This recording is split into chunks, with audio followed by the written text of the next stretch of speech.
আসসালামু আলাইকুম রহমতুল্লাহি বারাকাতুহু। সম্মানিত দিনী ভাই বোনেরা, আপনারা কেমন আছেন? আশা করি আলহামদুলিল্লাহ, আল্লাহ পাক রব্বুল আলামিন আপনাদেরকে সকলকে ভালো রেখেছেন। আলহামদুলিল্লাহ, আমিও ভালো আছি। আজকে আমি আপনাদের সামনে এমন একটি বিষয় নিয়ে উপস্থিত হয়েছি, যে বিষয়ের মাধ্যমে আপনারা আপনাদের রোগী পৃথিবীর যে প্রান্তিক থাক না কেন, আপনারা ভিডিও কলের মাধ্যমে তাদের ব্যথাগুলো দূর করে দিতে পারেন। শরীরের যে কোনো ব্যথা থাক না কেন, ইনশাআল্লাহ সূরাতুল ফাতিহা এই নিয়মে যদি আপনি পড়েন, ইনশাআল্লাহ আপনার ব্যথা যে কোনো জায়গা, যে কোনো রোগীর ব্যথাস্থানে হাত রাখবে, ইনশাআল্লাহ ব্যথা দূর হয়ে যাবে। তো সম্মানিত দিনী ভাইয়েরা, আপনারা কি করবেন? আপনারা আবজাদ, আলিফ বা জিম দাল একসাথে লিখবেন, আলিফটা আলাদা লিখবেন। তো ব্যথা দূর করার জন্য আপনার প্রথম শর্ত হচ্ছে, আপনি রোগীকে বলবেন যে আপনি উজু করে আসেন। উজু করে আসেন, উজু করা শেষ হলে রোগীকে বলবেন যে আপনার ব্যথা যেখানে আছে এখানে হাত রাখুন। রোগী হাত রাখবে ব্যথাস্থানে। হাত রাখার পর আপনি কি করবেন? এই যে আবজাদ লিখলেন, আলিফ বা জিম দাল, এই চারটি হরফ লিখলেন, আলিফ বা জিম দাল, এই চারটি হরফ লিখছেন। এই চারটি হরফের প্রথম হরফটি হচ্ছে আলিফ।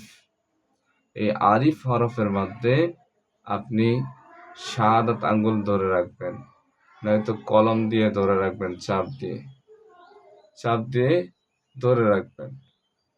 তো আপনি আলিফ হরফটার মধ্যে চাপ দিয়ে যখন ধরবেন, ধরার পরে আপনি পড়বেন, আউযু বিল্লাহি মিনাশ শাইতানির রাজীম,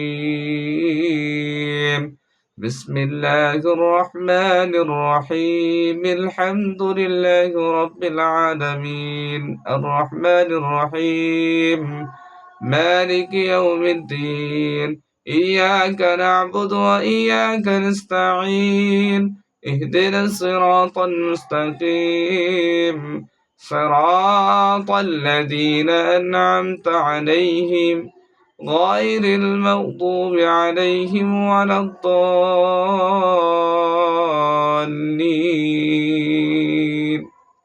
آمين। যখন আমিন বল, তখন আলিফ হরফটাকে বিসমিল্লাহ আল্লাহু আকবার এখানে ফু দিবেন, মানে কেটে দিবেন।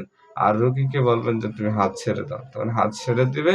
সাথে সাথে ইনশাআল্লাহ এই সূরাতুল ফাতিহার বরকতে ইনশাআল্লাহ তার ব্যথা দেখবেন এখান থেকে হয়তো উপরে চলে যাবে, নয়তো নিচে চলে যাবে, নয়তো আলহামদুলিল্লাহ তার ব্যথা থাকবে না ইনশাআল্লাহ।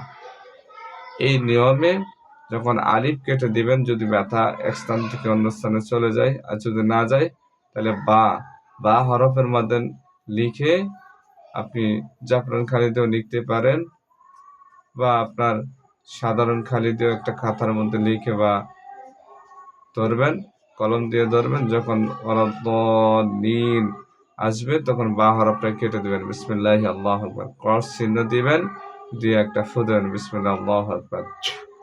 ফু দেওয়ার পর ওনাকে জিজ্ঞাসা করে হাত ছেড়ে দিতে, সাথে সাথে হাত ছেড়ে দিবে। তাকে বলবেন যে ব্যথা কোথায়। সে অবশ্যই বলবে যে আমার ব্যথা এখানে নাই, বা অন্য কোথাও চলে গেছে, উপরে নিচে চলে গেছে। ইনশাআল্লাহ আলিফ বা জিম দাল এই চারটি হরফ কারো একবার দিলেই হয়ে যায়, কারো দুইবার দিলে হয়ে যায়, কারো তিনবার। ইনশাআল্লাহ যাবে ব্যথা ইনশাআল্লাহ। এই একই বিশ্বাস নিয়ে ইনশাআল্লাহ করলে অবশ্যই ইনশাআল্লাহ আপনার ব্যথা দূর হয়ে যাবে। তো এই সম্মানিত ভাই বোনেরা, এটা যদি আপনারা এজাজত নিতে চান যে এটা দিয়ে মানুষের উপকার করবেন, তো ইনশাআল্লাহ আপনারা আমার ভিডিওটি লাইক কমেন্ট করবেন অবশ্যই। ইনশাআল্লাহ যদি লাইক কমেন্ট করেন, শেয়ার করেন, অবশ্যই ইনশাআল্লাহ আপনাকে এজাজত দেওয়া হবে।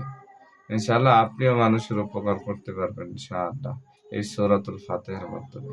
মানুষের যে কোনো ব্যথা, পেটে ব্যথা, মাথা ব্যথা, যত ধরনের ব্যথা আছে, সমস্ত ব্যথা, রোগী দেশের বাহিরে থাক সমস্যা নাই, ইনশাআল্লাহ আপনার আমি যেভাবে বললাম এই নিয়মে যদি পড়েন অবশ্যই ইনশাআল্লাহ তার ব্যথা দূর হবে।